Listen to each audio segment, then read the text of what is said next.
भी शेयर किए थे फेसबुक पर भी शेयर। आज ऋषि पंचमी महाव्रत है। क्यों ऋषि पंचमी का कथा, ऋषि पंचमी का व्रत महिलाओं को करना चाहिए, इसके विषय में जानिए। ब्रह्म हत्या का पाप इंद्र ने जब वृतासुर नामक राक्षस का वध कर दिया तो उस ब्रह्म हत्या का पाप 4 जगह में वितरित हुआ। एक पाप अग्नि की प्रथम ज्वाला में, दूसरा समुद्र के झाग के रूप में, तीसरा ऊसर भूमि में, और चौथा महिलाएं जो महीने में ऋतु धर्म में अशौचावस्था में जाती हैं। इस अशौचावस्था में रहने के कारण वह जाने अनजाने में घर की बर्तनों को, रसोई को, अपने पति को या जिस जिस को स्पर्श करती हैं, इन सब कर्मों से उन्हें पाप लगता है। और उस पाप से बचने के लिए इस ऋषि पंचमी व्रत को करना अति आवश्यक है। यदि जो इस ऋषि पंचमी व्रत का कर लिया जाता है तो किए गए अनजाने में जो भी पाप हो जाती है उसका शमन हो जाता है।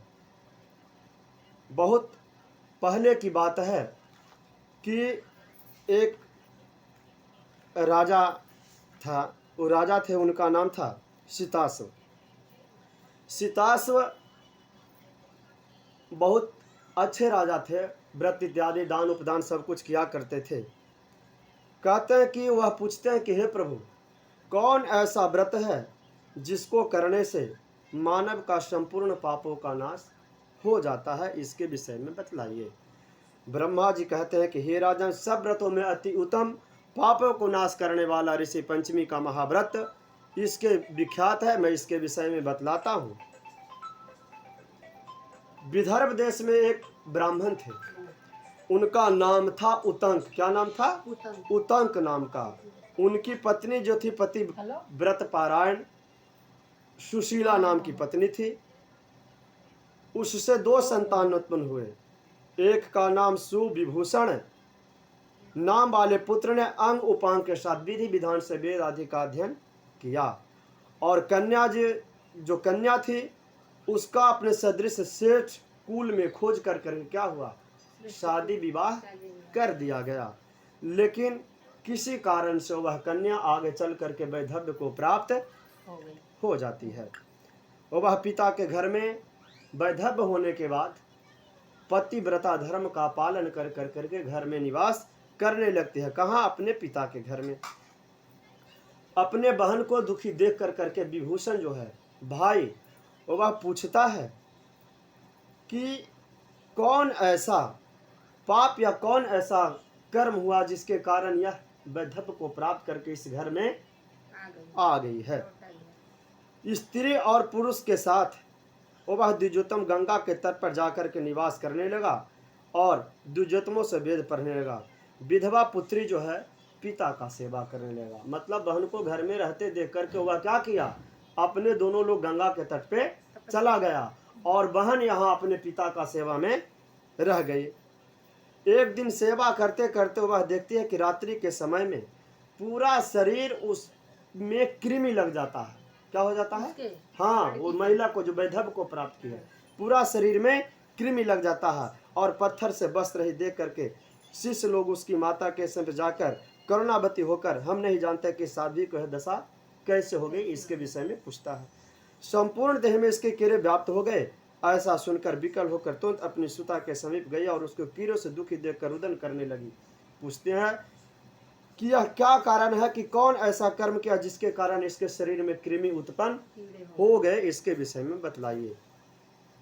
कहते हैं करुणावश उसके पूर्व जन्म के किए हुए कर्मों के पाप को निवेदन करते हैं। बताते हैं ऋषियों ने कहा, यह लड़की पूर्व 7वें जन्म में ब्राह्मणी थी और यह रजस्वला अवस्था में मिट्टी के बर्तन इत्यादि को स्पर्श करते थे। उसी के पाप के कारण इसके शरीर में क्या हो गए हैं?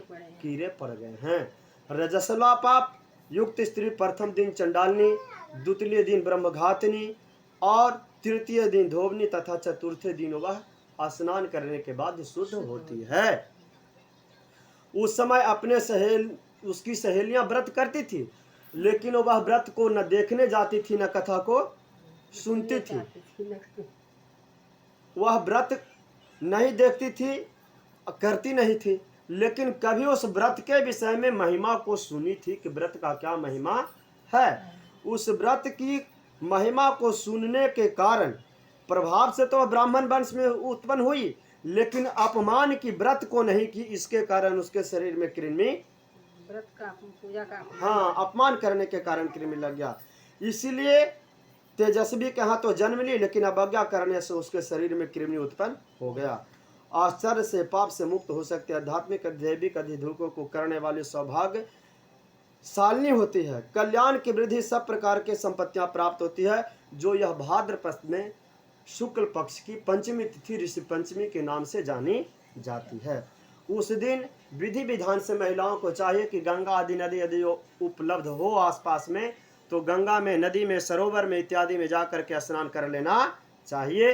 और 7 ऋषि कश्यप, अत्रि, भारद्वाज, विश्वामित्र, गौतम, जमदग्नि, वशिष्ठ, ये सप्त ऋषि कहे गए हैं। इनको आवाहन करके विधि विधान से पूजन करना चाहिए, और इनका पूजन कर लेने के बाद ऋषि पंचमी की कथा सुनने से सारे पापों से क्या होता है, मुक्त हो जाता है। यह अब एक और भविष्य पुराण में कथा आती है। यह ब्रह्मांड पुराण के अंतर्गत वर्णन कथा है। अब भविष्य पुराण में ऋषि पंचमी व्रत की कथा है कि युधिष्ठिर जी कहते हैं कि मैंने बहुत कर्मों को, बहुत पूजा पाठ पूर्ण इत्यादि को देखा और जाना सुना महिमा के विषय में, लेकिन हे भगवान नारायण कृष्ण जी, आप बताइए कि ऋषि पंचमी नामक व्रत के विषय में मैं कहूँगा जिसको करने से सारे पाप क्या होते हैं, दूर हो जाते हैं। युधिष्ठिर कहा कि वह पंचमी कैसी है और उसको ऋषि की संज्ञा कैसे प्राप्त हो गई, इस पंचमी को ऋषि की संज्ञा कैसे प्राप्त हो गई। हे यदुकुल नंदन भगवान बालकृष्ण हमको बताइए, और किस तरह स्त्रियों के पाप को नाश करता है इसके विषय में कहिए। केशव कहते हैं कि ऋषि पंचमी का व्रत स्त्रियों को किसी भी प्रकार से किए गए पापों से मुक्त देने में क्या है, संभव है। कृष्ण बोले कि रजस्वा होने के पश्चात स्त्रियां को गृह कार्य में संलग्न नहीं रहना चाहिए, और जो जाने अनजाने अवस्था में बर्तनों को, रसोई को, पति को स्पर्श करती है वह महान पाप से व्याप्त होती है। हे धर्मराज, उस ब्रह्महत्या का पाप तो पहले मैं बता दिया हूं कि इंद्र का ब्रह्महत्या का पाप लगा है, इतने इतने दिन तक रहते हैं। हे राजन, देवताओं के साथ ब्रह्मा जी का एक क्षण ध्यान करके प्रसन्न से इंद्र की शुद्धि कर दी। हे दृष्टि, उस समय ब्रह्मा जी का ब्रह्महत्या को 4 विभाग में क्या हुआ, बांटा गया। प्रथम भाग को पहले बता दिया हूं कि अग्नि में, द्वितीय भाग को नदी में, और तृतीय भाग को पर्वत, चतुर्थ भाग को स्त्रियों के रज में डाल दिया गया। ब्रह्मा की आज्ञा से चतुर्थ वर्ण को उचित की रजस्वला स्त्री को सदा दूर रखें। अब इतने दिनों तक स्त्रियों को स्पर्श नहीं करना चाहिए, और यदि जो आप जाने अनजाने में किए तो इस पाप से निवृत्ति के लिए जरूर ऋषि पंचमी का व्रत को कीजिए। यह सब पापों को दूर करने वाली ऋषि पंचमी का व्रत है। चाहे किसी वर्ण की स्त्री हो, ये नहीं ब्राह्मण, क्षत्रिय, शूद्र, वैश्य, हर वर्ण की स्त्रियां इस कथा को कर करके अपने पाप से मुक्त हो जाती है। इसके विषय में सतयुग का एक बहुत अच्छा कहानी है। विदर्भ देश में एक राजा सेनजित ब्राह्मण थे, चारों वर्णों की रक्षा करते थे, वेद धर्म इत्यादि का विधि विधान से जानने वाले ब्राह्मण थे। हे राजन, सुमित्र उसका नाम था, वह प्राणियों के हित में लगा रहता था। कृषि वृत्ति से अपना जीविकोपार्जन किया करता था। उसकी भारजा का नाम था जयश्री। क्या नाम था? जयश्री। वह बड़ी साध्वी, पति सेवा पारायण तथा सूर्यजनों की सेवा से युक्त रहती थी। एक दिन वह चिंता युक्त सुमध्य वर्षा काल में दुखित मन से कार्य करती थी। एक समय वह अपने को ऋतुमती हुई देखी कि मैं रजो धर्म से व्याप्त हूँ, और उस अवस्था में गृह कार्य को करती रही। ऋतु धर्म को प्राप्त होने के बाद भी नाना प्रकार के बर्तनों को इत्यादि को सबको क्या करते रही, स्पर्श करती रही। तथा वह बहुत काल बाद मृत्यु को प्राप्त हो गई। पति भी काल की गति से परलोक को प्राप्त हुआ। हे राजन, इस तरह स्त्री और पुरुष अपने कर्म के वशीभूत हो गए। हे नरेश्वर, उसकी भार्या जो जय श्री थी वो रजस्वला अवस्था में किए गए कर्मों के कारण अपने पुत्र के घर में ही कुतिया की योनि में जन्म लेती है, और पिता भी अपने पुत्र के घर में बैल की योनि में जन्म लेता है।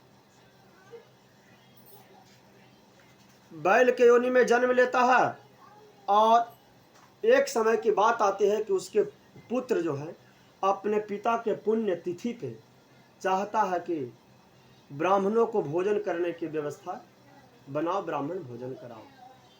तो पुत्र अपने पितरों की मुक्ति के लिए ब्राह्मण भोजन का व्यवस्था करता है। तो रसोई से खीर बनकर उतरती, वैसे ही सांप आकर के उसमें क्या करता है, विष छोड़ देता है। तो ये कुतिया दूर से देख लेती है कि उसमें सांप ने विष उगल डाला है। सोचती है कि यदि जो श्रेष्ठ ब्राह्मण आकर इस भोजन को करेंगे तो उनकी हत्या हो जाएगी, वो मर जाएंगे। कुतिया सोचती कि मैं कुतिया योनि में जन्म ली हूँ, यदि जो मैं इसको स्पर्श कर देती हूँ, चाट देती हूँ, सूंघ देती हूँ, तो ब्राह्मण को भोजन नहीं किया जाएगा, ब्राह्मण तो बच जाएंगे। जैसे ही ये जाकर के कुतिया उसको सूंघती है, चाटती है, तो पुत्र देख लेता है, इसको बहुत मार देता है कुतिया को। कुतिया जाकर के इस दुख को पूर्व जन्म के पति बैल से कहता है कि आज हमको पुत्र ने बहुत मारा है, और कुछ जूठा भी नहीं छूटा है कि जिससे खा करके मैं अपना पेट को क्या करूं, भरूं। बैल भी कहता है, अपना दुखड़ा बताता है कि हमने पूर्व जन्म में भी, मैं भी तो बैल ही बना हुआ हूं, मैं भी कुछ नहीं कर सकता हूं। आज दिन भर हमको भी जोता है, हमको भी मारा है, लेकिन मैं भी सक्षम नहीं हूं कि तुमको कुछ क्या करूं या भूख को मिटाने का उपाय कर सकूं। इस प्रकार से बैल और कुतिया के संवाद को पुत्र सुन लेता है। तो पूछता है कि क्या कारण था कि आप इस योनि को प्राप्त हुए, क्या कारण था, और इस बात को जानता है। तो वह जा करके अपने पिता की मुक्ति के लिए प्रार्थना करता है, तप करता है कि हमारे माता किस प्रकार से इस योनि से छुटकारा को प्राप्त करेंगे। इसके लिए वह बहुत प्रकार का उपाय सोचता है कि जिस प्रकार से हमारे माता पिता को छुट्टी मिल जाए, इस योनि से छुट्टी मिल जाए। युधिष्ठिर कहते हैं कि माता पिता की जो बातें को करते सुनते हुए देख करके वह सुमित अपने माता पिता को लिए उसी रात्रि में तुरंत भोजन बनाया और भोजन करवाया। भोजन कराने के बाद वह परम धार्मिक ज्ञान वृद्धि ऋषियों को नमस्कार कर उन दोनों के हित की बात की उनसे कहा। सुमित ने कहा, हे ऋषियों, एकाग्रित चित्र होकर के हमारे प्रश्न का उत्तर दीजिए कि किस कर्म के प्रभाव से हमारे माता पिता इस योनि में आए और किस उपाय से इनको इस योनि से छुटकारा मिल जाएगा, इसके विषय में बतलाइए। भगवान कहते हैं, उस समय दुखी सुमित आर्त वचन सुन करके वह सरताप नामक ऋषि करुणा से युक्त होकर के सुमित को माता पिता को मुक्ति के लिए इस ऋषि पंचमी के व्रत के विषय में बतलाए, और वह अपने माता पिता को मुक्ति के लिए इस ऋषि पंचमी को किया, जिससे उसके माता पिता क्या हो गए, इस योनि से मुक्त हो गए। अतः हर महिलाओं को इस ऋषि पंचमी का व्रत अपने किए गए रजस्वला अवस्था में पापों से निवृत्ति करने के लिए, निवृत्ति हेतु अवश्य करना चाहिए। ऋषि पंचमी का व्रत करने से रजस्वला को स्पर्श से प्राप्त दोष नष्ट हो जाते हैं, इसमें किसी प्रकार का संशय नहीं है। ऋषि के कहे वाक्यों को श्रवण कर उस सुमित ने अपने घर में अपने पत्नी के साथ विधि विधान से इस व्रत को किया। यह ऋषि पंचमी का व्रत सब पापों को नाश करने वाला है और अपने माता पिता को इस योनि से छुटकारा हेतु यथोक्त फल प्राप्त कर करके अपने माता पिता को माता को कुतिया की योनि से और पिता को बैल योनि से क्या कराया, मुक्त करा दिया। और स्वर्ग लोक को गए उनके माता पिता। इस प्रकार यह सब व्रतों के प्रभाव से जो भी इस उत्तम व्रत को करता है, दान करता है, उसका फल सुनिए। इस व्रत के करने मात्र से सभी सुख को भोग कर कर करके पुत्र पौत्र आदि से संयुक्त होकर के परलोक को, परम गति को प्राप्त होती है। यह सब व्रतों में उत्तम व्रत है। हे युधिष्ठिर, यह व्रत सर्व संपत्ति वाला, सब पापों को नाश करने वाला है, धन यश स्वर्ग सबको प्राप्त करने वाला है। इस व्रत का, कथा का श्रवण पठन करने से ही, स्मरण करने मात्र से सारे पाप क्या हो जाते हैं, नष्ट हो जाते हैं। इस दिन विशेष रूप से वही तीनी का चावल और साग, करेमी का साग भी खाने का विधान बतलाया गया है। बोलिए सप्तर्षि भगवान की जय, अरुंधति मैया की जय। इस प्रकार ऋषि पंचमी का व्रत अवश्य सौभाग्य महिलाओं को करना भी चाहिए। नमः पार्वती पतये, हर हर महादेव।